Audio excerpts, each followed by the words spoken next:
What is up? What is up? What is up? Got another golf show coming to you live this week via tape delay. This is the Chasing Daylight podcast.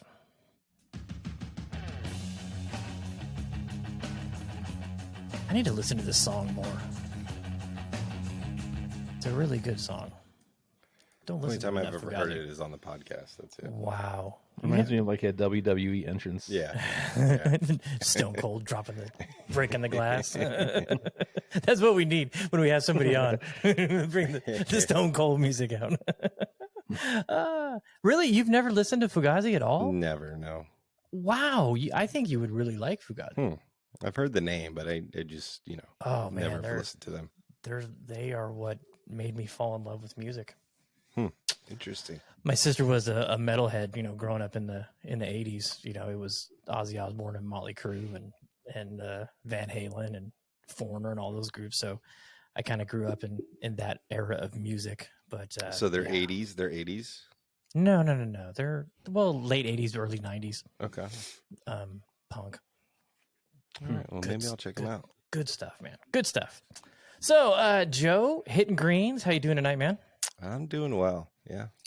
And Jeremy, J Mart, are we retiring I Am Stat Guy on Instagram? Dude, I'm the worst. I haven't officially retired from social media, but I'm lacking. You pop up every now and then. I asked him the other day, I go, do you want me to tag you as J Mart or I Am Stat Guy? I know. I'm like, you don't respond to any of them. But I've noticed. Sometimes it depends on the person. Sometimes I get Stat Guy. Sometimes I get like tagged when I shouldn't be tagged. Okay. Like when I was in North Carolina last week. Well, oh yeah, yeah, that was hilarious. Trey did that. He forgot me and he tagged you. Yeah, I sent Jeremy a message. I go, I didn't know you went. Oh, he was just rubbing it in my face. Right.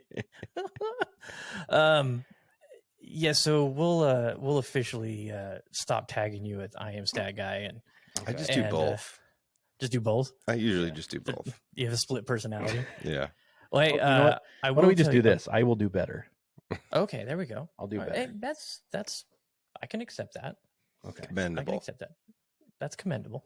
I have been told by a couple people we need more Jeremy on the show.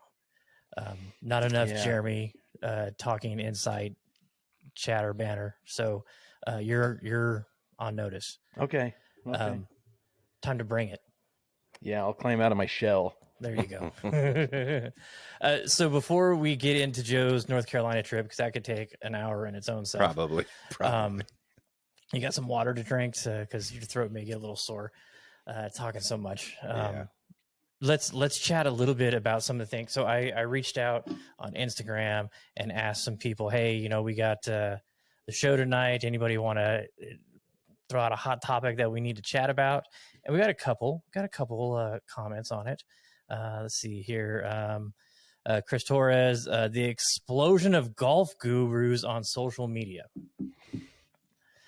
And so I said to him, you may need to elaborate a little bit on guru because there's different forms of gurus out there. What you're talking about? He's like, with COVID and golf and it just blowing up right now, all the new people coming out talking and trying to teach golf on social media that like you've never heard of before. Mm-hmm. And I haven't run into a lot of that. I've done a big purge with my social media. Started, with the whole restriction thing a couple weeks ago, and I am enjoying it so much more now that I've gotten rid of a lot of the fluff, kicking out some of the fluff in my content. But you guys finding any golf gurus that are utterly annoying? Not really. I don't pay a lot of attention. I mean, I follow, like I sometimes I'll scroll through and I'm like, when did I follow this person? Who is it? So I go back and watch a bunch of videos. It does seem like there's a lot, but there is one area that I've noticed lately, because I've been looking for a club, doing some review watching and stuff. There is a shitload of like this versus this, like Ping versus Titleist and Mizuno versus Callaway from UK, like a ton. Really? I think they're all like Rick Shields wannabes. Yeah, it's crazy. Are they all using launch monitors? Most of them, yeah. Yeah, because I'm wondering if how the price of launch monitors has come down for like the obsessed golfer that's not a professional. You know, you get those $2,000 units and the $3,000 units. You know, not the $25,000 TrackMans, but I was wondering if there was going to be a wave of that. Yeah, and the problem is like they're all the same, which I obviously, you know, how much can you talk about? But man, they are like, you can just scroll through it and everyone has their like flashy thumbnail and it's the same information. Like there's no, you really just look for the top few and that's it. Everyone else just gets buried. So. Yeah, it's funny. I've always been super selective with who I follow. So obviously recommendations are out there, but $2,000 on a launch monitor isn't, you know, I mean, it's not a ton of money, but it's a lot of money for a lot of people. So, well, I mean, you spend $2,000 on a launch monitor and you got a good video editor and you throw some content out there, you can pay for that in a month. Yeah, 100%. So I can see why they're doing it. I saw something that made me chuckle a little bit. Haley Ulstrom on Twitter said that after she announced her engagement, she lost 1,500 followers. Really? Wow. And there was a couple people that were, you know, going, "Oh, it's a shame that blah, blah." And I was like, you know, it's probably going to be a lot more than that. It's probably, that's like one of those numbers, you know, how many girls you slept with, whatever they tell you, cut it in half, you know, it's one of those things. So you lost 15. Yeah, it was probably closer to 4,000 people. If I, you know, just guessing based on how social media goes, but I mean, those 4,000, 3,000 people, it just shows you they weren't following you for your content. Yeah. 100%. Or let me rephrase that. They weren't following you for your golf content. Yeah. They were following you for the dream. Yeah. And I mean, that's what it is. That's what it is. You know, the hot golf girl influencer is, I think it's peaked. Yeah, I sort of think that too. Yeah, I think it's peaked. Yeah, but there's definitely a market for that. I mean, oh God, yeah. Not my jam. I mean, I don't follow a lot of the good and that type of those things either. It doesn't, for some reason, it doesn't interest me, which I can see why it would interest a lot of people. Introduces them to golf and they're, you know, cool guys and whatever, but I cannot sit and watch them. Yeah. Well, I mean, in this day and age of like influencers and all that shit, you know, like Good and all that. And Micah Morris, who left Good, he's now on Team TaylorMade, and his video popped up today where his bag was next to Tiger Woods. Like maybe that's why he left, because he wanted to go to TaylorMade. But who knows? It's all bullshit. It really is all bullshit. Oh, bullshit. That's why Matt deleted TikTok, you know? Yeah. Let me tell you though, I did watch, this is weird, but I did watch Bryson DeChambeau. I didn't realize he had his own channel, but he'll post videos and stuff. But he was playing with one of the old, I don't know who it was. Maybe it's Micah from Good or whatever. That was actually a cool video.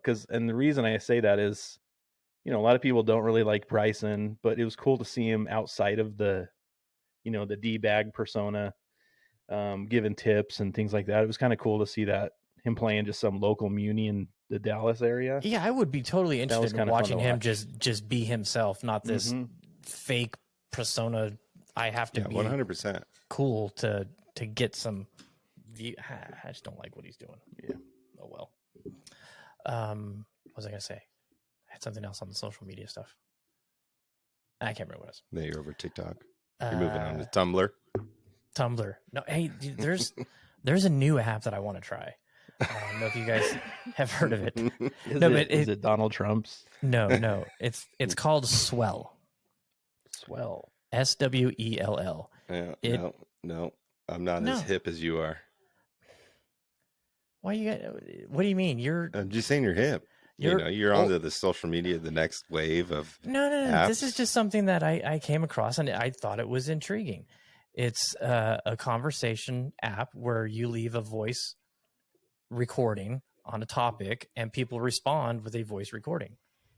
So and you can have a conversation. You know, it's interesting. I don't know. I haven't created an account or anything, but it was intriguing. So there's always the next wave of social media coming, you know. It's never very interesting. Sounds very like VHS, like back in the day dating services where Oh. you send something and you waited for a reply via VHS. You page somebody, you're just waiting for the call back. 911. Was that important? Oh, okay. I just see that going badly, like a bunch of 13-year-olds just like degrading you Oh, until you It just cancel your account. escalates. It just escalates into the worst shit ever. ever. So, what do you guys think of Chimera's high rates? And the next thing you know, they're talking about your mom's a whore. You're fucking poor, you little bitch. There's no filters for it whatsoever. Yo, I got some Jordans that I'm selling. Okay. Cal had to chime in with the one and done. Yeah, of course. I'm not doing good. So we'll just go on from that. Yeah, we just need a winner. We need a winner. Cal picked a winner. Mm-hmm. And he could. He can't pick Jon Rahm again though. It's one and dones are tough. So it's a long season. I was in second place, but I was like $2 million behind. Right? I'm not looking at first. I'm just looking at done. second, third, fourth, and fifth. That's where the race is at. Yeah. Well, Cal actually won an elevated event, so he's like, it's a money race. So Yeah. we'll get there. It's a long season. It's a long season. Long way to go. Shout out Birdies and Bourbon. Then, as like I'm saying, wanted to know what we thought about a Wednesday through Saturday tourney. Sounds kind of like LIV. Yeah. Well, and that was his next thing, the LIV TV deal, which Yeah. I wish I had some Dawson's Creek music to be cranking out right now. To be honest, I've never heard of CW. Oh, really? I don't know what that is. Oh, see, Joe and I It's grew up so out the here, old so. WB. So with the okay. frog. Yeah. I swear on our trip, Dan was saying the WB. He said at least 3 times, minimum, at least. The frog. Oh, the WB. Gosh, that brings back memories. Yeah. But CW is Channel 6 on local Cox. A lot of reruns of Seinfeld and Dawson's Creek and, Glamour Judge Girls Judy and whatnot.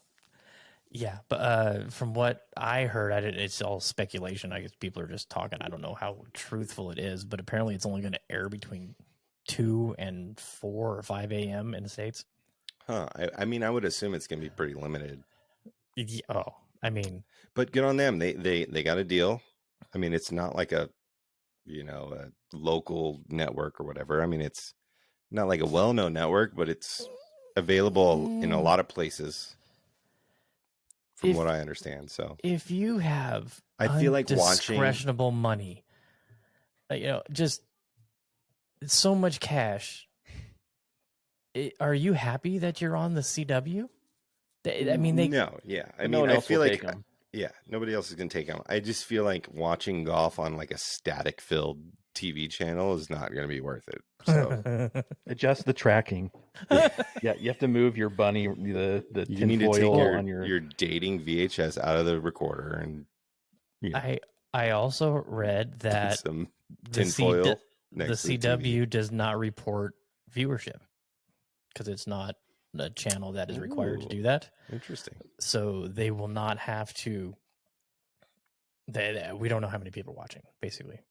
Do you think they're still going to stream on YouTube? Or do you think maybe that was axed? I thought that's where they should have stayed, in my opinion. I would assume that they're gonna in between the hours of broadcast on CW, they'll probably pull it and then jump back on YouTube. I would assume that'd be part of the deal. Like you can't broadcast on your YouTube channel while we're showing it on our network, so it'll probably come down and then go back up afterwards. Yeah, as soon as Judge Judy bangs that final gavel and the credits roll, Yeah, we got golf. Yeah. And then as soon as Jerry Seinfeld steps on stage for the intro and the credits, you're out. You're out. Oh, this is an incredible shot. It's good. Wow. Too funny. Okay. So I watched a lot of golf this weekend. I enjoy the American Express. It's fun watching these guys just hit shots. They can tear it up, they can light it up, and the course is there for them to do that. It's dormant, but it's firm, it's fast, it's you can play out of the rough, it's not punishing like it's going to be this weekend for them. And you know, it's a pro-am. So they set the course up to, you know, for amateurs and professionals to go crazy, and they did. 20 something guys, 20 under. I mean, that's insane, but that's what this ridiculous. is. That's what this is. I mean, you look at Harry finished, or Heath, 13 under, and he was 54th. I mean, 13 under over 4 days, and you're that far back. You almost didn't make the cut. You know, the cut was 10 under. I mean, it's a different level of golf. Golf Digest had a great thing. I think I took a screenshot of it because it was pretty freaking amazing. Jon Rahm's current USGA index is officially a plus 10.1. That's insane, dude. Adjusted to tour difficulty, it's about 11.5 to a 12.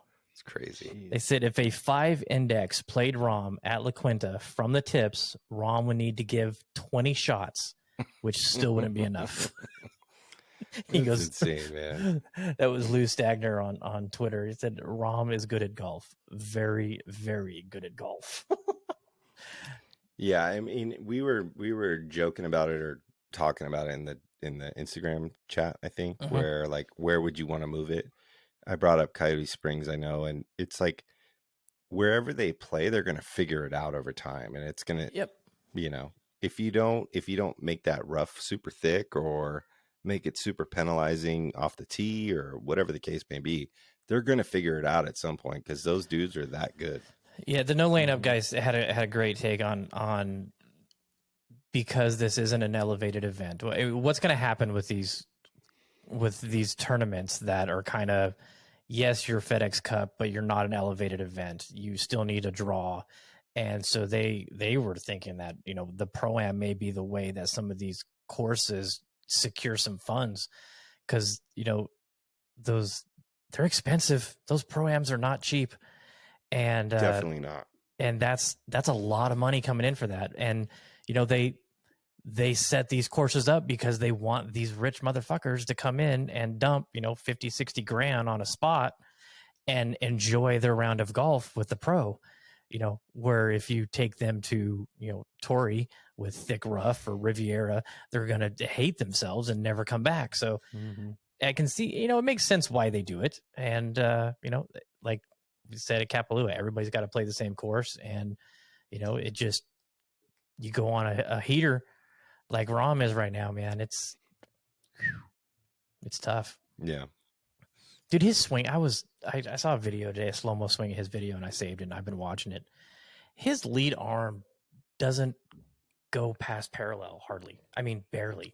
Yeah, he doesn't have a huge, like, rotation. No, it's insane how much power he generates from basically... Well, Scott did say, like, I kind of look like Jon Rahm with my turn.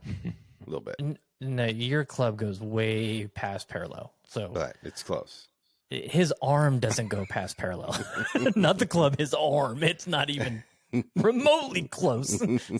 Scott was on, I think, painkillers and a little bit of weed. I would love to see like Tony Finau adapt his swing, because Tony Finau stops at 90. You know, like imagine how much more power Tony Finau would have if he could master going all the way back. He'd have so much more speed. He doesn't need to. Does he need it? No. But I would love to see what he could do if he like dialed that in and honed it, you know? I mean, this is Rahm at the top of his backswing. Yeah. I mean, his lead arm, his left arm, it's barely past parallel. Yeah. It's crazy. It's like 60 Absolutely degrees. Crazy, but I mean, good Lord. I look at I was talking with Roars about it today. I said, you know, if you're looking down from above, and you know 12 o'clock on a clock is down the line, 6 o'clock, his arm doesn't go past that 6 o'clock position. You know, my lead arm is all the way back here. He doesn't even. I was like, wow, it's unbelievable. But I mean, you know how easy it is to strike a ball really good on a half swing. You know, if you're just messing around, just trying to get loose, you know, it's super easy. So I mean, I can see why you take a lot of shit away that happens back here when you swing like that. But to be able to generate that much power and hit the ball that hard, totally. Good Lord. Yeah. Good Lord. So Taylor had himself a great tournament. Put one in the water on 17, man, but he was right there. Bogeys on 2 par 3, a double and a bogey on par 3s, which that's a tough pill to swallow. And he would have been right there. So close, dude, so close. Listen to this. These are his tournaments this year: 3rd, 9th, 15th, 13th, 10th, 57th, 15th, 12th, and 5th. Yeah. Wow. He's gonna get one. Every one of his tournaments has been under par. Yeah. It's close. It's close. Yeah, it is. I'm going to call it right now. He's going to win the Shriners. Ooh. I think he's going to win the Shriners. You think he's going to win the Shriners? I could see. I could see it. I can see it. I could see one before that. Yeah, I think I see one before that. He puts the ball so damn good. So damn good. That's it on the PGA and the professional front. You got anything else you wanted to go over, Joe, before we hop into some North Carolina talk? I don't believe so. What about you, Jeremy? People are demanding more from you. You got anything? Oh, you bought a new club. Let's talk about your new club. Yeah, I did. I've been on a hunt for a new fairway wood, and a fairway wood that sits very open and very flat.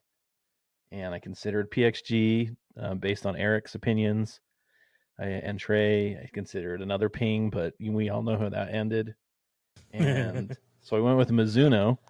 I guess they're actually coming out with a new model, but I was able to pick up a STZ 5 wood. Super excited about it.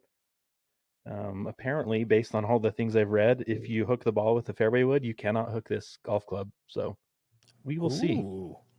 That challenge accepted. Yeah. So that'll be cool. You can hook them with the best of them. I can. And then I got a shaft coming, the little Ventus goodness Blue TR 7X to throw in it. So that'll be, can't wait. When does that arrive? We're going to have it in play for Saturday? I think so. It should be here maybe Wednesday or Thursday. Okay. So cool. As soon as I get it, I will be driving up to your home. Well, your shaft gets here tomorrow, or yesterday if you're listening today. Yeah. I'm excited about that. I took the new level irons out for the first time this weekend. Played with the man, Matt Gontark, who you'll hear shortly for this week's weekend weather forecast, and another VGN member, Matt Favalora, a new member. It was the 3 Matts and Reed. Went out to Lexington, played on a very cold, very windy morning out at Revere. It was impossible to get loose and get warm. It was just really freaking cold. They had a little bit of a frost delay, so we went off about 45 minutes later than we were going to. Thankfully, let the sun come out a little bit more, warm it up out there. But man, it was cold. Took me 4 or 5 holes to get into confidence, feeling some confidence with the new clubs. But holy shit, those irons are really, really good. They're a little bit weaker lofted from the 5 through 7, maybe even the 8. I think the 9 pitch are the same as what the Srixons were. And I have the Srixons, I bent down the lie a little bit to flatten them down some. So these are standard, and I played really good with them. I mean, really, really good. They feel absolutely incredible. Warming up on the range. And I felt this at 5-iron swinging them. I get a little bit better feedback on where I'm striking the face. I could definitely tell, okay, that's heel. Okay, that's toe. Where with the Srixons, it was, I don't want to say if it was hidden or, because of the how that they're made, it hides that effect a little bit. These are not quite a blade. They're a cavity back, but smaller head than the Srixons by just a smidge. But man, oh my goodness, when I hit a good ball, that was fantastic. And I didn't lose any distance or anything, even in the cold. So crazy excited about those. I had a shit start, and then I played even with 4 birdies from 6 through 18. Shot even on the back, had a birdie putt, or birdie chip, I guess. But oh my goodness, I was stoked. I was really happy. Yeah, they feel really good. Yeah, Look good too. They look great. I was just before we hopped on, I was watching a TXG video about them because it popped up on the side little thing about, with the new levels, and so I was watching that, and they even said, when these came out, we sent everybody the pictures about them, but in hand, they are way better looking than on social media. And I agree, they are stunning. They are such a good looking iron, and wow, do they perform! Yeah, and it's a great price point too. Oh, Stu. So if you're in the market, I was going to say that, like, definitely check their clubs out. I mean, I don't know a lot about them, but I've been browsing the site, and I saw a set over at the Superstore, actually, a used set. They're the muscle backs, and they looked really good. Yeah, they look great. I mean, and you can't get heads only from most manufacturers. It's tough, and you can do that with New Level, and great clubs. They feel great, look great, and if you're in the market, I mean, definitely worth a shot, 100%. Yeah, I'm pretty pumped about it. I hit some on.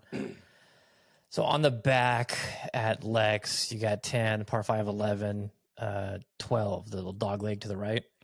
I hit my tee shot in the middle of there's, I think, 4 bunkers there. So it was the second bunker. I was in the middle of it. I was 168 out, I think is what it was. And there was a lip where if I would have gone right at the flag, it had a chance to hit the lip if it would have come out a little right. So I just aimed a little left, caught it clean, and stuck it to 1.5 feet. I mean, it was. I just said, I'm so glad everybody saw that shot, because nobody would ever believe me if I told them I hit that. Just really good. And another solid round from the Odin. 1 ball entire day. Afterwards, I showed it to Reed. I'm like, look, I said, same ball all day. And he's like, wow, that held up fantastic. I said, yeah. It's a good one. The Odin is a good one. Good Odin, good. A good Odin. And funny, the day before I was chatting with Roars, and we were sharing some videos, and he said to me, he goes, man, your straight right leg on your driver swing is costing you 30 to 40 yards. And I said, okay, let's hop on a chat. And he was just helping me a little bit with my setup, and wow, did that make a difference? Unbelievable difference. I mean, my wedges were crispy all day. The irons were great. The driver was solid. Even hit a 5-wood that just pissed through the wind. I mean, it was. I was a little geeked up. I was mad that Joe was in North Carolina because I couldn't bug him about it. I was talking to Jeremy. I was talking to Reed. I was talking to everybody. I was like, I'm so excited. I want to go play golf. So, yeah. Oh, here. This is what I was going to show you guys before. You ready? Let's see it. Oh, no. No. Don't worry. I'm not turning into a paddle. Well, you bought a paddle. Guy. You bought a paddle for pickleball. No, it's for me and the wife. This guy goes and gets insurance, gets his cost cut from Tyler Wagner, Allstate Insurance, picks up pickleball. This was before. Shout out Tyler Wagner, Allstate Insurance. Yeah. If you're looking for some insurance needs. Yeah, he needs to sponsor the podcast. What is he doing? I told him about Come that. on, Tyler. We talked about a VGN event today, and then after I got home, I'm like, dude, the podcast has got a way better reach than the VGN. Come on. So he's actually on his way to New York right now. He's going to go watch the Knights lose consecutive games in New York. Rough. Damn Knights. What's wrong with you? Score 6 goals on Washington and then go to Arizona and beef it. Lay an egg in the Mullet Arena. I mean, oh God. Yeah. So are you really going to start playing pickleball? It's something for me and the wife to do. We're gonna just something that just mess around with and see. I asked the girls, I go, hey, we can get a 4-pack of these. You guys want to play? And they're like, no. All right, that made it easier for us. I mean, I love playing tennis, but I just can't play tennis anymore. I just, with my ankle, I can't. I love tennis and ping pong. I mean, I'm sure I'd enjoy pickleball, but this is big ping pong. Yeah, but it doesn't offer you the moments like golf does. Oh, hell no, not at all. I'm not giving up golf. I'm not gonna We're not going to turn into golf. A pickleball podcast. No, this is not the Chasing Pickleball. Yeah. Thank you for tuning into the Chasing Pickleball podcast. No. But with Chicken and Pickle coming and new parks opening up around town all over the place, it doesn't cost anything if you can find a court to play. Hey, if I get the wife out and spend a little time together doing stuff, maybe she'll leave me alone when I go play golf. There's always a hidden golf motive behind everything. Absolutely.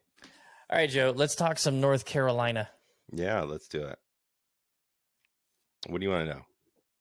So I know you shared these on LinkedIn.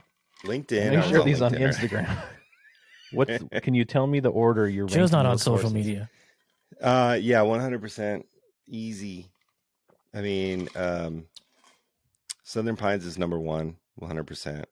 Well, first of all, so we played Southern Pines, Tobacco Road, Mid Pines, Pine Needles, and the Cradle. I didn't have a lot of high hopes for most of them, other than Tobacco Road. That's been one of the courses I've been wanting to play for a very, very long time, and it exceeded expectations. I had really low expectations for Pine Needles. Mid Pines, I was kind of hyped up a little bit about, but Southern Pines, I had low expectations. But number 1, 100% is Southern Pines. Like, I don't think I have ever played a better golf course that moved through the terrain or better routing or better layout than that place. It was just incredible. We were all, me, Dan, Trey, Julian, we hit the number 4 hole, and we were just like, wow. Like, we were kind of running through it, and when number 4 came up, we were like, this place is special. Like, it blew our mind, and we loved it. Every single one of us. What was it? What made it so incredible? I don't know how to describe it. It was just like, the layout was so good. It was just, I've never played a better laid out course than that course. Like, it felt natural. It felt like it was there, and it felt like you couldn't have done it any better. Like, if you were to put a golf course on that property today and you were going to clear it, you couldn't do it any better than it already has been done. It moved through that landscape so well. It was the echelon of what you could do on that property. The number 4 was an uphill, slight dogleg left, with the pines, like the sun was coming through the pines. There were shadows across the fairway, elevated green. It just hit us at that moment because it was a little corner. We played the par 3, and it just worked so well. It opened in 1906. They put a lot of money into that place. They put $3 million into it, is what the bartender girl said to us, and they're not done. They're putting a lot more money into it. It was bought by, I think the guy's name is Thomas Miller, who owns Pine Needles and Mid Pines. Then he bought Southern Pines in 2020. So it's part of that group of courses.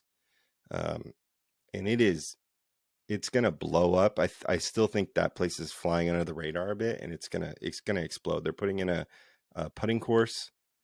And they were clearing out some area, and I asked one of the dudes in the pro shop, I'm like, that looks like a good place for a short course. Is that happening? He's like, well, I can't expose all the secrets currently. So Come on. I think that place is going to be, bar none, incredible. We all said it. I asked Dan, I was like, here or Great Waters? He said, no question, here, Southern Pines. Wow. I asked Trey, what did I ask Trey? I know I asked him Coyote Springs or here or something. He said here. Oh, no question. Any course I could think of that I know those guys love, they all said that course over the course that they love. It was a masterful routing. There's no way you could lay that course out any better. It was in really good condition for the wintertime. Donald Ross greens restored by Kyle France, who is opening Broom Sedge. He's working on Cabot Citrus Farms. He restored Mid Pines. He restored Pine Needles. That place, Southern Pines is, and actually Kyle France, who restored Southern Pines, actually worked on Pack Dunes too. So it's like Pack Dunes is probably one of my favorite golf courses I've ever played in. I was like, had an internal struggle, like, here are Pack Dunes. And it's hard to say Southern Pines is not better than Pack Dunes, because it is. But the experience that you get at Pack Dunes is better because you're on the ocean and it's an experience. But Southern Pines is the greatest designed, laid out golf course I've ever played. There's no question about that. And this was the course that we kind of threw in Southern Pines at the end. And you can play this place for $55 to $110. It's incredible. So you posted probably the greatest routing I've ever 100% played. Shout out Donnie Ross. And Andrew, who travels a lot, Andrew Geeney, says best in Pinehurst after Kyle's restoration. Fight me. 100%. And I said, I'm not even there. Joe is. Calm down, Floyd. No, he's right. I mean, there was 2 weak holes. Weak. Not bad holes, weak holes. The opening hole is, it's like an intro to the course, whatever. You can call it whatever you want, but I think we were on like 13, which was the next weak hole, and the only other weak hole on the course. I told Dan, I'm like, this and number 1 are the weakest holes we've played. Every other hole is incredible. And there was not a weak hole after number 13. Or it might have been 12, but there's not a single bad hole out there. Makes you want to go play some old courses, huh? Yeah, it blew us all away. I mean, we weren't expecting it. It kind of hit us like a ton of bricks, and they're doing so much work out there, and it's gonna get even better as the years go on. And if you could play a course every day, that's one of them. 100%. It's so good. How long was it? I think it was 65. All the courses out in Pinehurst are pretty short. Okay. Is it like I saw some of the videos and pictures, but is it really target? I mean, it looked like some of the holes were sort of open. You could hit drivers and stuff, but there was also easy to get in trouble, I think. Yeah. So the main thing out there that I noticed is like, because we played $3 Ross. Yeah. $3 Ross greens. Southern Pines is probably the less crazy of the greens. Everything else is turtleback. Like everything falls off. False fronts all over the place, false backs, false sides, and it just runs off. Like it's literally turtlebacks.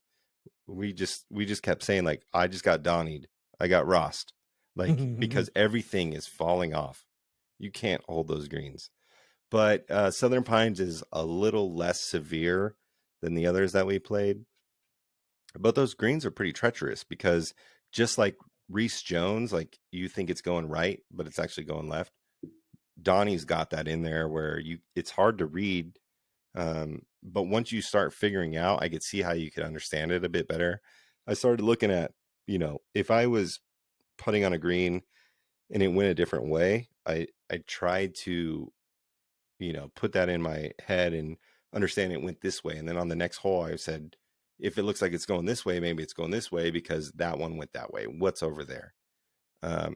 Donald Ross is a master of green hidden conceptions, just like Reese Jones, like 100%. And legends. Yeah, Southern Pines is is a little bit different than the others because it's not super total backed, but there are false fronts but the 100% the defense is the greens out there. So who won the quota game? Dan won, but I almost got him. I think he had +4 and I was +3 or something like that. Ooh, close. He got me by 1. That was close. And on the last round, I was got a little drunk, so I probably could have got him. Whiskey Joe. I was trying to get him. I didn't tell him I was coming after him, but I said I could come after you. So I didn't want to. You don't want to invoke. I didn't want to poke the bear clause. too hard. I didn't want to poke the bear. Did you just say you're coming after me? Yeah. Let me show you what 6 under through 5 holes looks like. I told him I'm not coming after you, but I'm going to try to. He may feel a little breath on your neck here in a few minutes. Yeah. Otherwise, he would have got me. But man, Southern Pines it's the best laid out golf course I've ever played, no question. And I think the other guys would agree with me 100%. Nice. So is it best golf course or just best layout? It's so hard because it probably is the best golf course. Wow. It probably is. Nice. It probably is. I don't want to say it because I love Bandon so much. Oh, hey. Bandon is so like magical, but yeah, I mean, I think it's probably the best golf course I've ever played. Wow. Were tears shed on that trip at all? Yeah. Did you cry at all? Dan cried. Who kicked him in the nuts? Dan cried. The sun kicked him in the eyes.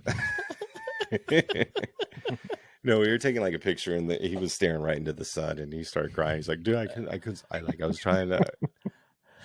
So. Yeah, sure. Okay. For sure. Donnie Dan. Ross just hit Dan in the heart, tug the heartstrings. A little sunbeam in your eye. You're going to cry, God damn it.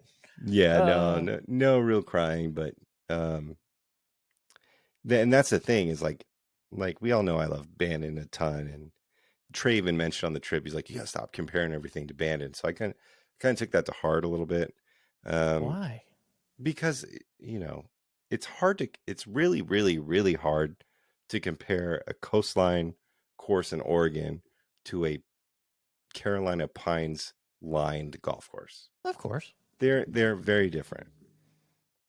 And Reed even mentioned this to me on messages. He's like, I think I would go for Pinehurst over Bandon. I'm like, it really depends. It's like, depends on the person. Yeah. Are you super like history buff or are you experience based? Like, you're not going to get a better experience anywhere else other than Bandon, in my opinion.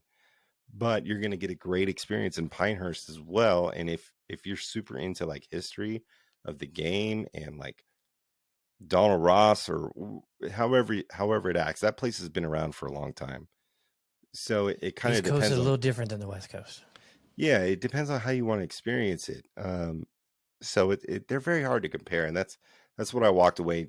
Yeah, it's two different places. I mean, it's two different experiences. Exactly. That's what I walked away learning is, you can love both equally, but still, like, Bandon has that magic and the mystique. Pinehurst has that history, and it's hard to place them. Cliff is actually headed to Pinehurst in a couple weeks. Oh yeah, I met him at the Knights game Saturday. Saw that he was there and texted him, and we met up and we were chatting. Met his wife, and he said that there was a deal through Titleist that it's $1,100 and they're playing 2, 6, and 8, and you get a $200 voucher for Titleist gear. And I was like, what? That's it? And so I was like, damn. I said, if I missed that message, I feel like an ass right now because that's a hell of a deal. Yeah, I will say, I think Pinehurst is probably more expensive than Bandon would be. We went in the off season, so we got away with it really cheap. Everything was in really good shape. Pine Needles was dormant, but it still played very well. Me and Dan only played number 13 on Pinehurst number 6. Yeah, we saw that. That was funny. But nice little shanker into the woods there. Oh man, that was so much fun. But I mean, like Pinehurst number 2 and number 4 are like $450, $500 to play, and it's like mandatory caddy. Yeah. And you have to stay at the resort to even play them. So it's expensive out there. You know, it's classy. But it's Old one of those school. places like we got to go back because there's too much shit out there to play, you know. But so okay, Southern Pines. I talked about Southern Pines, incredible. And one thing is we didn't get to play the Lost Hole because we were so stoked on number 4 because the Lost Hole is after number 4. We drove right by it. It's a lost par 3. Donald Ross in 1911, I believe, he created a par 3 after number 4, so you can make a 9-hole routing to go back to the golf course. Number 4, the Lost Hole connected number 4 to number 15 to where you could play a 9-hole routing back to the clubhouse. But we, in our excitement, you know, I was messaging Carolina Pines Golf, who we got to get on at some point onto the podcast. And he said on the back of number 13 tee, go back 40, 50 yards. You can see part of the old 9 or the third 9-hole course that was there. So there's the third 9 that is there. And if you look on Google Maps, you can see it. There was 27 holes out there. Wow. Yeah. And it's, that place is just, it's sick. But so you asked me my numbering. So Southern Pines, number 1, 100%. Number 2 is Tobacco Road. Probably the funnest golf course I've ever played. Right behind Preserve, because Preserve is very fun. Barefoot at sunset. It's hard to beat Preserve because but Tobacco Road it exceeded my expectations, and that was super high on my list, and Very high. Yeah. You know, and it's always scary going to play a golf course that you're super hyped up about, and it exceeded my expectations. It was a ton of fun. I've heard it was super difficult. I don't think it played very difficult, but I could see how it can. But that place was Mad Professor, Mike Strantz, like really, really dope. It kind of got a little wonky in the routing a little bit here and there, but some of those holes out there, design-wise, they're. And another thing that would surprise me is in North Carolina, like the elevation changes. I didn't expect how much elevation change there was. Oh yeah. There's a lot of hills. Yeah, a lot of sand hills out there, but Tobacco Road was incredible. We were the first out every day for the most part on all our rounds. So yeah, it was a little windy, but 70 degrees that day. It was incredible. Tobacco Road was so much fun. I want to play that place again. All the greens were really good. Tobacco Road is a must hit. Nice. It's tough to sit here and listen to you because I want to be there. You know, it is. I'm sure it's coming off that way. Like, what are these two pretentious assholes just doing? They're sitting there, just letting them babble. But it's tough. I want to be there. And it's hard to listen to how good it was. I mean, yeah, and that was one thing I was somewhat worried about because I've hyped myself up so much about this place. Like North Carolina in general, it's always been my number 1 location I've always wanted to play. So, it 100% exceeded my expectations. So more than I could have asked for. Does Wisconsin or Michigan pop up now? Well, there's one in the plans, and it doesn't involve either of those. But Wisconsin and Michigan are up there, yeah. So we'll see. I don't. Well, what's in the plans? What's You'll hear about it. I know. We don't have to talk about it right now. But yeah, North Carolina exceeded my expectations. I loved every single second of it. It was amazing. Tobacco Road was so much fun. I mean, and even you would think that the greens are like super crazy out there. Like they're not even as crazy as like Old Mac to me. But they were fun, man. And I could see how that place could just get funner and funner every day. Like every time you play, it's going to get better and better and better. Same with Southern Pines. Same with all of them, honestly. A lot of really good shots were hit too. And I played my best round at Tobacco Road. Yeah, I saw that. Yeah. You tried to do the 18 birdies. It was. Yeah. So after Tobacco Road, I would place Pine Needles. Pine Needles, I was not expecting to be as good as it was. It seemed kind of Fazio-esque to me.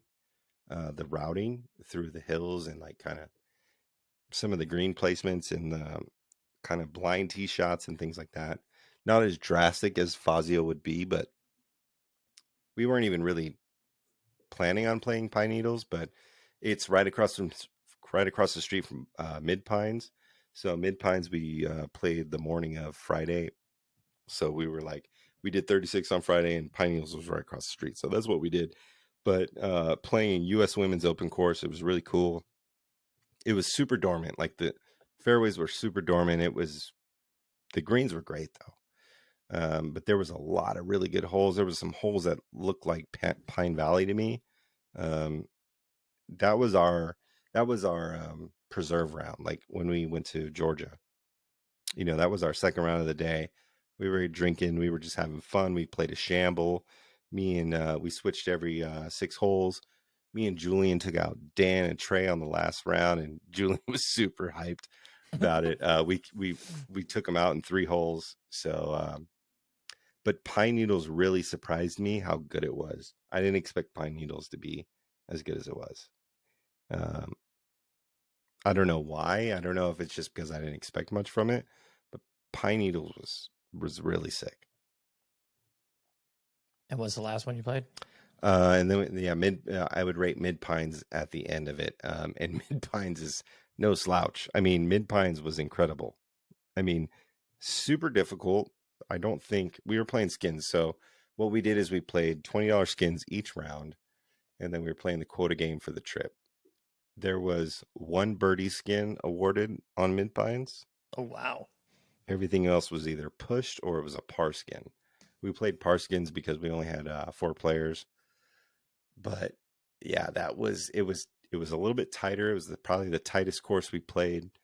Donnie Ross is no joke. It was Donnie Ross and Ali Mack, just false fronting motherfuckers. It was.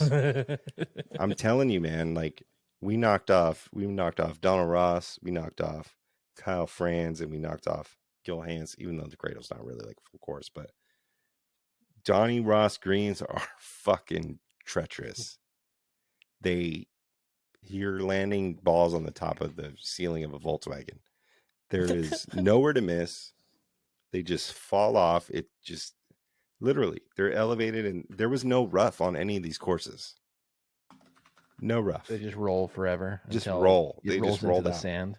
Exactly. Roll into the sand. Roll into the natural desert, or the whatever you want to call it. It was treacherous. It just rolls forever. No rough. Rolls forever. Yeah. What's the closest Donald Ross course to Vegas? Probably North Carolina. Yeah. No, I was researching Donald Ross. He did something in California, but I can't remember what it was. Yeah, man. I mean, he trained under Old Tom Morris. Came over the States. 1906 is Southern Pines. It's one of his earliest, because he went to go be the head pro of Pinehurst. Which, speaking of, did you guys see the fried egg thing with Rob Collins about his routing for Pinehurst?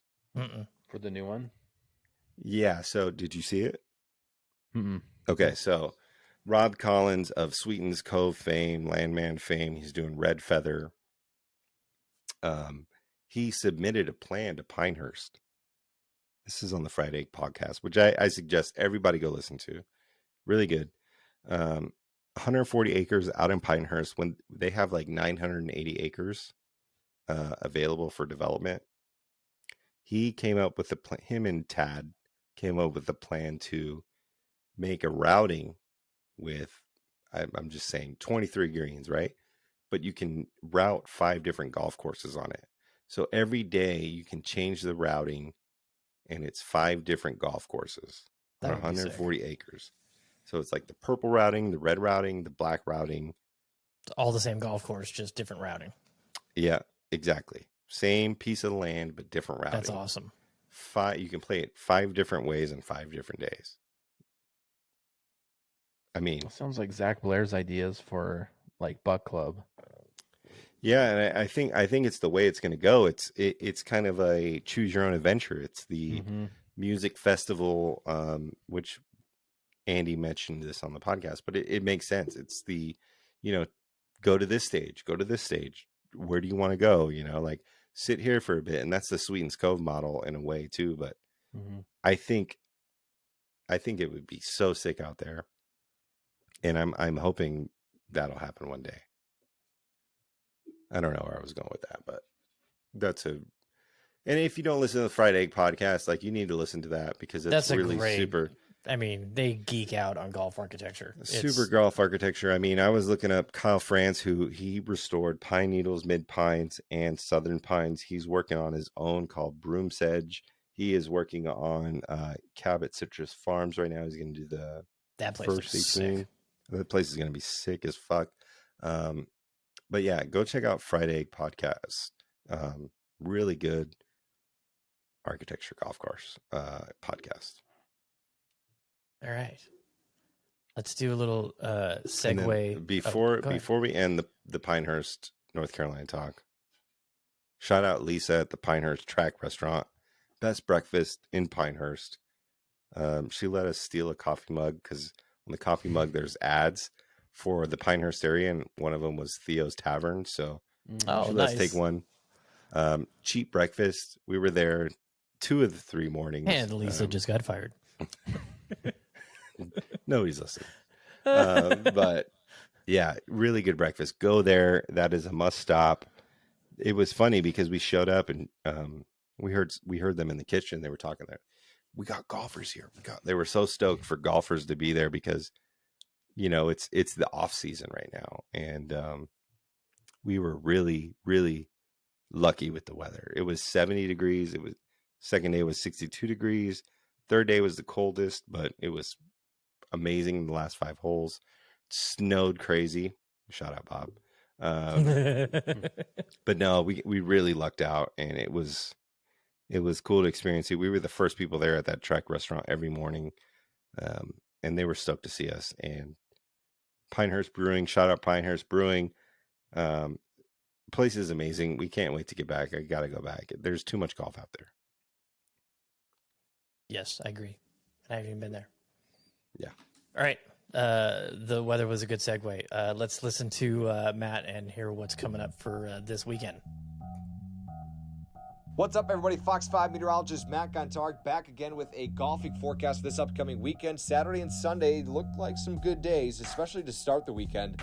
Saturday's going to be your day if you're going ahead and booking some tee times in the next couple of days for this weekend. Wind speed Saturday, 5 to 10, a few gusts to 15. Temperature-wise, 55, 56 degrees. It'll be a beautiful afternoon to get out on Saturday. And then heading to Sunday, we'll have some increasing cloud cover. We have another stronger system towards our northeast. I think we stay dry in Las Vegas, but models right now showing a slight chance for a shower in the afternoon and the evening hours for Sunday. That'll also be a little breezier on Sunday. You have some gusts, 15 to 20 in Las Vegas. Temperatures also around 55 degrees again to end the weekend on your Sunday. So if you're going ahead and booking a tee time Saturday, go ahead and put that down for your day. Until then, if you're looking forward to it, have a great rest of your week. Thanks, Matt. Played with the weatherman on this past weekend, and it's like, who the hell picked this day to play? It was cold as hell. That was Friday. But, yeah, fun playing with him. Great to meet him. Good stick. And playing with Lefty Favalora was fun, too. Yeah, we need to get him tinkering. He needs to get a new driver. Yeah. Yeah. Did he hit it at all? Yeah. He doesn't normally hit his driver, but yep, he did. He's a few generations behind. Just a few. Just a couple. Not a lot, just a couple. One thing also is oh Jesus. Mid Pines might be the greatest scorecard I've ever seen. We can't see it. It's blurry. I'm sure it'll be crystal clear on YouTube, but we can't see it. No, it's like, you score it down, not across. Mm-hmm. Yeah, a lot of golf courses do that, Joe. Well, tell me one in Vegas. None. Actually, Shadow Creek. Well, we're going there for Jeremy's birthday Yeah. eventually. Yeah. Speaking of that, any of our listeners know how to book and any connection to get that booked? MGM.com. I think that's the only way you can do it. No, it would be mgmresorts.com. Oh, resorts. Sorry. Yeah. Sorry. MGMresorts.com. We'll reach out to Harry. Say, hey, Harry, can you Exactly. talk to your There you go. sponsor and help us There get you hooked go. up with the group? There you go. Yeah, we're gonna have. It sounds like at least one group, maybe 2 full groups out there in the end of May. I'm thinking. So I don't know if this is true, but I saw the rates from like March to May. That's $1,000, but after May it's $750. I don't know if that's current. That might be old information, but I'm gonna check into that. Yeah, We may do it like 2 weeks later. Yeah, Save a few Yeah, hundred it's bucks. $250. Oh, hey, yeah. I'll pretend 100%. it's May 20th for you. Yeah. Yeah, I'm good with that. Yeah, let's just get the first time out in June, and then we'll just eat lunch twice and Yes. hang out. Yep. Place is so good. Yeah. Man, it's so good. I told Jeremy, I said, hey, I sent you over the invoice for your shaft. I'm glad you haven't paid it yet. I had to make a little edit. That's now $1,000 shaft to cover my shadow tea time. Yeah. So now Matt's going for my birthday, and I'll be at home. That's too funny. Too funny. All right, let's see. So we got a tournament this week. Let's see how we did this last week with our picks. You guys both took Thigala in the one and done, didn't you? Yeah, I did. Oh, do we? Yeah. I stuck with my pick with Harmon, which he decided it's a 3-day cut. I'll start playing golf the last day, the last 9 holes. Jerk. Missed the cut by 2. So I didn't get any points for that. Thigala, Joe had him. He finished 54th. Jeremy with a big win with Mr. Tom Kim. You got 86 points for that. I don't think that's enough to catch you up to Joe yet. I didn't punch it. Yeah, I don't think so. You are, let's see, you're 300 points behind. So you're knocking at the door. You're getting there. But I'm just picking like trash right now. So don't tune in to my picks to try and pad your wallet. Oh, I never got to thank you, Joe, for not being able to place that bet for you. Yeah, that's fine. Yeah, I told you if we won, then you'd owe me, but yeah. Well, but I did saved win you. last night. I did win the Niners bet. So I was back in town. I was making picks, and I won 30 G's. So we're good. Damn. Yeah. Joe's paying for Shadow. Thanks, Joe. Won $50, honestly. Oh, hey, what's the baby name update? You guys locked in on anything yet? No, nothing locked in. Coming soon though. You won't know until she's born. Really? Yeah. I'll tell you opinions and thoughts, but you won't know. Okay. All right, let's go over the odds. Wow, way to hit it really fast. It hit it really fast. I've been talking about it for 2 minutes. You can talk about odds for the next one. The tournament. We were talking about the tournament, so you know The it's last coming. tournament. You know it's coming. Speaking of tournaments, we do need to try and jump on Birdies and Bourbon and talk about the one and dones because we don't even know what we're playing for. So we'll have to jump on there at some point and figure it I'm out. playing to see who can win the least amount of money in a season. Obviously. Yeah, we're at Torrey Pines, this was a trip last year. So It'd be fun for you to actually watch the South Course on the weekend and hey, I played that hole, and you'll see it really brings into perspective a different way it's of it's looking. always cool when you've played a course that they play on the PGA Tour. Yeah. And I mean, Shriners is one thing because it's our home court, our home tournament, and we've been fortunate enough to play out there a few times, and it's kind of not the greatest TV to playing, but Torry's special. Yeah. It's gonna be awesome because we played it last year after the tournament, so it'll be interesting to watch it this year. Have a little bit of respect for those guys making some miraculous shots out of the rough, and the putting is what really is going to impress, I think, everybody that went to that little trip we made. Yeah, it's gonna be fun. Your favorite is Jon Rahm. No surprise there, What? 4-1. No surprise. Xander Schauffele coming off a Fire Ass Albatross double eagle at 10-1, along with Yeah, Tony Finau. That was pretty sick. Yeah, Justin Thomas 14-1, Colin Morikawa 15-1, Will Zalatoris 16-1, Sung Jae 18-1, Jason Day 20-1, Max Homa 22-1, Taylor Montgomery 25-1, along with Hideki Matsuyama at 30-1. Mav McNeely 33-1, Siwoo Kim 35-1, as well as Sahith Theegala. JJ Spawn, Cameron Davis 45-1, Keegan Bradley, Justin Rose 55-1. Let's go down. Ben Griffin 125-1, Aaron Rye, my homie, 150-1. All the way at the bottom, you got Austin Cook at 400-1. All right. Let's see, Jeremy, you won the week, so you get to make the pick. Yeah, and I First. feel irresponsible not choosing Rahm at 4-1, but I'm also would be embarrassed to choose Jon Rahm at 4-1. So I think I'm going Max Homa. 22-1. Homa, 22-1. All right, Joe. I'm going Taylor Montgomery, 25-1.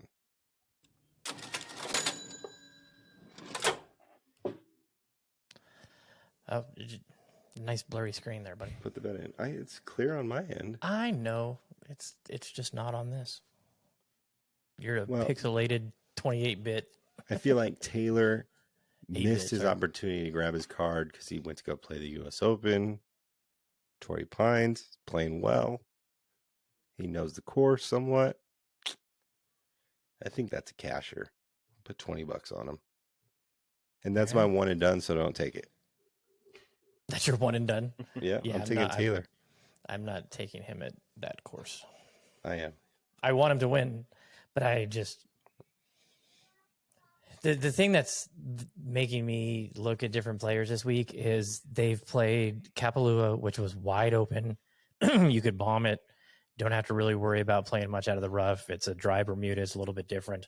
Then they go to the Sony. Not a lot of people that played in Kapalua played at the Sony. And then they just went to the desert and played a dry, dormant, rough. And now they're going to go play in Zoysia. So it's not like anything that they've been doing the past couple of weeks is preparing them for this. Professionals, man. I understand they're professionals, but little different game has to be played there than what's been played so far this season. I am going to go. I had a couple names here. I really would love to see Willie Z do it. I just don't think this is the week for him. And I'm picking like trash. So let's make a stupid pick. Ready? Austin Cook. A 401. stupid pick. Hasn't been picked, I don't think, ever on our locks. You can correct me if I'm wrong. But let's go with Big Dick, Ricky Fowler. I think we picked Rick. I think we've picked Rick. I don't Probably think we've multiple picked times. Rick. He's 85-1. 85-1. What do you think about his new putter? Yeah, and he changed his swing Was a little that bit. not Yeah, was that not swing. hilarious? I was sending it to Roars. I'm like, I don't care how much lead tape you put on that. Everybody knows it's an Odyssey. Yeah, that was funny, mean- covering up the logo. I mean, everything was covered up except for the black and white on the top, which is like, that's an Odyssey. Look at the face. That's an Odyssey. It was even the logo on the front was covered up. Mhm. It's like, he said, it's in their hand drawn a Puma logo on the lead tape. It's a new Puma putter, but he was rolling it really well. SoCal kid, so we'll see what happens. Stupid pick. I got nowhere to go but down because I'm not going up. Yeah, I mean, Yeah. I don't know what you want us to say to that. It's a stupid pick. It's okay. I put thought into it, and Take a shot in the dark. It's fine. I have just picked trash. So let's go with no thought whatsoever. Spin the wheel and see where it lands. So that is that. So I'll try to get my wrap up stuff out of the way so I don't interrupt your closing like I do consistently every week, Joe. Just signed up the 69th member of the VGN Tour for this season. Very excited about that. We have, I think now, just one spot left for Rhodes. 60 players are going to tee it up in that first event. How fucking awesome is that? That's a lot. That's good. I mean, wow. A good amount of players. Blown away. Absolutely blown away. Thank you so much. Anybody that's in the VGN that's listening, except Adam. He's not joining because Adam's a bitch. I'm just kidding. Bitch. You little bitch. He has a little one coming as well, and it's his first, and so he is taking a pass this season. Hopefully he'll be back next season. Talked with Jared too. He is going to come back next season. Told me that. He said this year is going to be too much for him. So excited that I got that news from him. Yep, I still got something that I want to let out the bag, but I can't do it until I get confirmation from the powers that be. But hopefully that can be announced soon. I'm looking forward to meeting the new members that are coming out to the Welcome to the Season event at 5 Iron on Thursday. I'm coming, just so you know. Oh, you are? Okay, sweet. Jeremy, you going to come? I got a basketball game to go to probably, but I'll see what time it is. 7 and 9. 7 to 9 is when we're going to be there. Okay. So, come by if you can. You know, everybody gets to see you and know who to turn the scorecards into afterwards. And so I'm looking forward to it. It's going to be a hell of a season, man. We're starting this off with a freaking bang. So pumped about that. And that is all I got. So Jeremy, thanks for communicating a little bit more with us this week. Yeah. I think the listeners are going to appreciate it. Jeremy, you got anything else? You always have some nice. You have something brewing. I know you do. I could tell. I saw some world golf news, political golf news. Ooh, Donald Trump won his club championship, even though he missed the first round. Wow, I didn't see that. I need to read more into that, but that is impressive. That sounds kind of like Jing Chong Un or whatever with his Kim 18 holes in Young. one. Kim Young. Yeah. With his Kinda 18 in hole in that ones. realm. I mean, that sounds like an auto DQ to me. Right? You missed the first round? Yeah, I need to get a little more info on that, but I thought that was kind of funny. Everybody, just want to let you know the first round was canceled. All your scores don't count. We are starting the second round. I'm the winner. Is that a South Park character? Yes. That's my really shitty Donald Trump impersonation. As shitty as my Ricky Fowler pick. Speaking of Ricky Fowler, this is going back to YouTubers and that play and pros and stuff. So another guy that I used to watch a lot that kind of drives me nuts now is Rick Shields, but he played with Ricky in Florida in Jupiter, and I cannot remember the name of the course. It's one of the big ones that a lot of the pros play at. That was actually cool. Seeing Ricky play his local track. I would recommend that one. If you can maybe mute Rick when he's talking, which is a lot, and hitting, skip those. Yeah, that was worth a watch. I thought that was cool to see Ricky playing and talking and analyzing and stuff. Talking about his swing changes with Butch and all that. That was cool. And thanks to the thousands upon thousands who have tuned into the new YouTube channel. We really appreciate it. So many views, but only 7 subscriptions so far. So let's try and flip the script on that. Actually, we don't have hardly any views and only 7 subscribers. But it takes time. It takes time. We're doing that. There's I don't know if you guys are aware of this. There's a content page on YouTube now where you can put up questionnaires and polls. If you go to the main page, just look. There's where it says videos and shorts and lists and playlists. There's one called content. So I've been putting a couple things up there, and so keep an eye out for that. I think I answered one today. Did you? Except I think I was the only one because I was 100%. Yes, but that was you. Yay! Yeah. Somebody knows. Somebody knows. But yeah, that's all I got. Maybe wait. Do I talk about how I killed off the Breakfast Ball Custom Shop channel? Is that newsworthy? Does anybody care? You know what's crazy? I put on there, please unfollow. I'm no longer going to be posting to this account in the header, right? In the bio. And then I put a post out saying, do not follow this account anymore. I'm not going to post anything to this. Please follow at the Breakfast Ball. That's where I'm going to put all the content at now. And you got more followers. I got like 15 new followers. Insta dumb.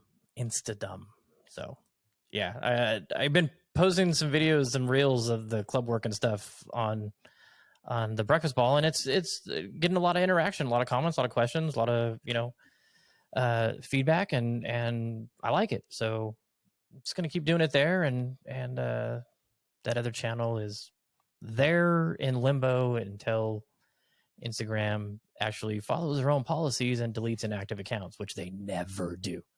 Right. So it's there forever. Okay, Joe, I'm done. I promise. All right. Well, thanks for tuning in to episode number 201 of the Chasing Daylight podcast. Incredible. We've made it past 200 now. Yeah, tell your friends. We're here every week for you talking golf. Tune into at Hitting Greens on Instagram. I'm going to try and dump all this footage that I've taken from our North Carolina trip here this week. I got a lot of shit to post. So You got a lot of stuff to post. I have more than I've taken on any other trip, I feel like. I think you still have some abandoned stuff to post. Yeah, probably. Yeah. But yeah, tuning in. We're going to try and jump on Birdies and Bourbon at some point, or they're going to jump on our podcast at some point, trying to talk about the one and done. I am going to interview Guilty Golf, the new grip company that we found out of the Pacific Northwest. I got those grips on my wedges right now. They're really good. Ooh. I was impressed. So I'm gonna start putting the interviews out on Mondays. Fridays is not a really good traffic day for podcasting. Yeah. People really don't listen on Fridays, but they listen a ton on Sundays and Mondays. So I'm going to start throwing the interviews out on Mondays instead of Fridays. So next Monday, listen for that Guilty Golf interview. That'll probably be the next one we put out. Cool. Thanks for interrupting again. Yeah, like I said, that was important though. I'm so good at it. Yeah. Thanks for tuning in. Tell your friends. We're here every week. That's all we got to say. Just listen. Tell your homies. We talk golf. Any questions you ever have, send them our way. I am Hitting Greens. That's the Breakfast Ball, and that's Jeremy Mart. I don't know.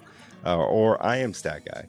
Yeah. This is the Chasing Daylight podcast. Thanks for tuning in. We'll see you next Riverside week. FM. And we are powered by Riverside FM. Later. Later.